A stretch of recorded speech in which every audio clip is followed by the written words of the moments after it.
We're back with Billie Eilish, and so you've got huge, I mean, like, you've got fans that are Julia Roberts, Sam Smith, Tom York, Dave Grohl is here. He's a huge fan of yours. You know, I mean, like, you have major people that are fans of yours. It's unreal. It's crazy because, like, I don't know, I feel like recently I've met a lot of people that my parents grew up as fans of, you know, Right. and that's no disrespect to your age. Right.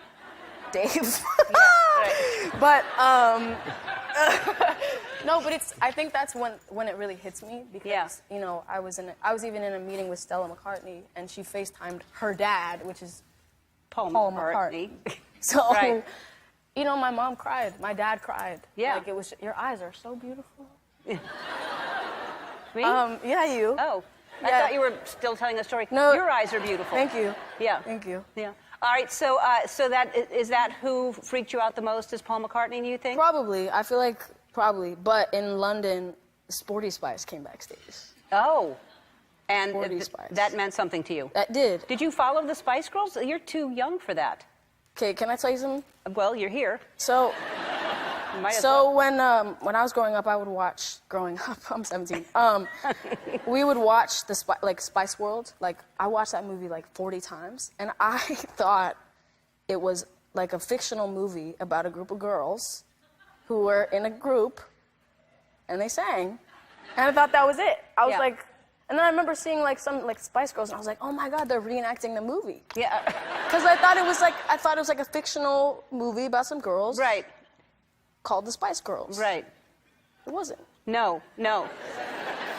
And so you spoke about something that I think is really important and brave that you didn't intend to speak about, but that you have Tourette syndrome and that it comes out at certain times. But I think that's amazing that you spoke about it because you kind of take away the, you know, scariness of it. It's something I've lived with my whole life, and everybody knows, like everybody in my family, all my friends, all the people that are closest to me know I have it, and it's not anything different, you know?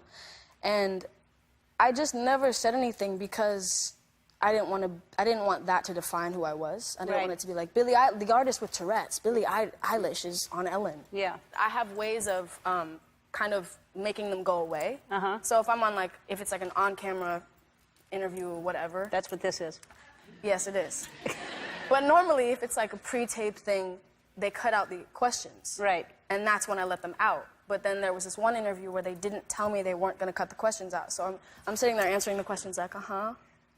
And then they start asking me a question, and I'm like, and then everyone's like, that's so funny. And they made a whole, there was tons of compilations like, this is so funny that Billie did this facial expression. When really it's just a bunch of ticks. Right. Well, no, I think like I said, I think it's a good thing that you because I'm sure a lot of people have that, and it's look at where you are and look at what you know have accomplished, and you haven't let that even make you feel like there's something wrong with it, because it's not. It's just part of who you are. I think I also really learned that like a lot of my fans have it.